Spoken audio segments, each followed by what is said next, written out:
1873, the first crazy guys came up into this area. This was known as the Three Forks of the Animas. In 1875, they started gold mining. By 1885, there was about 450 people living here during the summer months. Very few people weathered the harsh winters and the amount of snow that fell in this high country. Half of the town lay off this way and it burned. That was a big problem, as you can see with all these structures. They did not put any paint on any of them, ever. And because of that, they weathered a lot. The Historical Society of Colorado likes to come in and save these old buildings and put new roofs on a lot of them. A roof, a tin roof, whatever, a wood roof, will save that structure from falling to the ground by keeping the snow and everything off of it. There were a lot of folks living here, and then when the price of ore fell again in 1910, 1920, the place closed out. Nobody here after that again.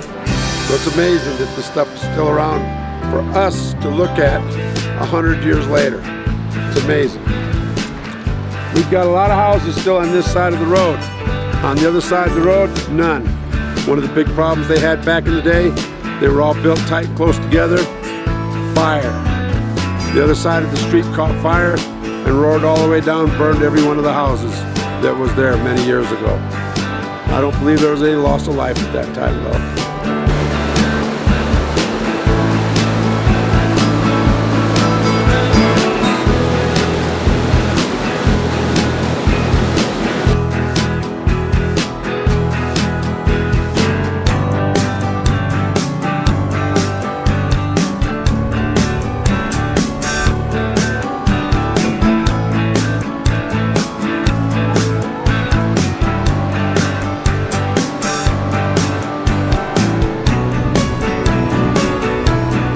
Here at Animas Forks, they had one of the most expensive gold stamping mills here ever.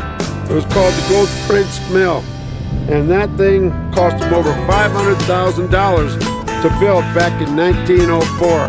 It only lasted 6 years and was torn down later, and a lot of it was used in another mill further south of here.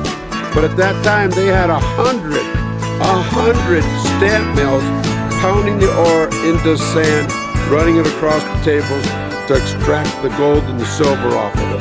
Can you imagine what it sounded like here in these canyons to have 100 stamp mills pounding away all at the same time? That had to be noisy for sure. Amazing.